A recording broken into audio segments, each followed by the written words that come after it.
પરંપરા અને ટેકનોલોજીનો અનોખો સંગમ.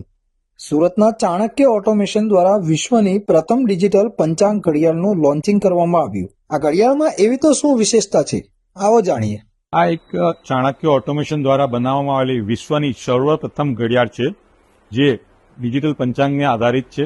અને એમાં ઘણી બધી વિશેષતાઓ એવી છે કે જેમાં આપણે આજની તારીખની એ તો બતાવે છે, ઇંગ્લિશ તારીખ અને સમય તો બતાવે જ છે. સાથે સાથે તિથિ, ચોઘડિયા, વાર, સૂર્યોદય, સૂર્યાસ્ત, નવકાશી, ચોવિયાર, ચોઘડિયા અને ગુજરાતી મહિના પણ બતાવે છે. આ ઘડિયાળ એ વૈદિક કેલ્ક્યુલેશન અને અત્યાધુનિક કેલ્ક્યુલેશનને ધ્યાનમાં રાખીને બનાવવામાં આવી છે. એટલે સૂર્ય અને ચંદ્રની ગતિ, સૂર્ય અને ચંદ્રના પેરામીટર, એમના ડાયામીટર, એવી દરેક ઘણી બધી નાની નાની કેલ્ક્યુલેશનને ધ્યાનમાં રાખીને વર્ષોના અથાગ પ્રયાસોથી બનાવવામાં આવી છે.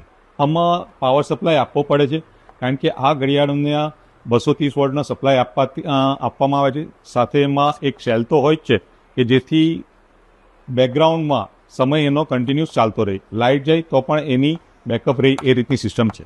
આ ઘડિયાળ એ દરેક જગ્યાએ ઘરમાં પંચાંગ તો હોય જ છે, પણ દરેક જગ્યાએ એ પંચાંગ જોવાનું, શોધવાનું એ ઘણીવાર બધા માટે અનુકૂળ નથી હોતું. જ્યારે આપણે કોઈ પણ કાર્ય શરૂ કરીએ તો આપણા માટે એ શુભ શરૂઆત જાણવી જરૂરી છે કે આપણે એ સારા સમયે કરીએ. આપણે એ તિથિ જોઈએ, ચોઘડિયું જોઈએ. જો સારા ચોઘડિયામાં કોઈ પણ કામ કરીએ તો એમાં સફળતા આપણને મળે છે.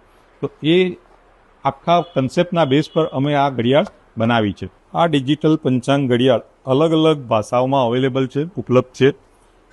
હિન્દુ માટે પણ છે, જૈન માટે પણ છે. અલગ અલગ કમ્યુનિટી માટે અલગ અલગ સેટિંગ્સ આપવામાં આવ્યા છે, જેથી એમના પ્રમાણે પોતાનો પંચાંગ સમય અને એ બતાવવામાં આવે છે. જે ક્ષેત્રમાં હોય તે ક્ષેત્ર પ્રમાણે એ સૂર્યોદય, સૂર્યાસ્ત, ચોઘડિયા, નવકાશી બધું એ ક્ષેત્ર પ્રમાણે જ બતાવશે. ભારતની પ્રાચીન પંચાંગ પરંપરા અને વિશ્વનું આધુનિક ડિજિટલ ઘડિયાળ બેનું મિશ્ર એટલે વિશ્વની સર્વપ્રથમ ઘડિયાળ એવું ચાણક્ય ઓટોમેશન દ્વારા બનાવવામાં આવેલું ચાણક્ય ડિજિટલ પંચાંગ ક્લોક.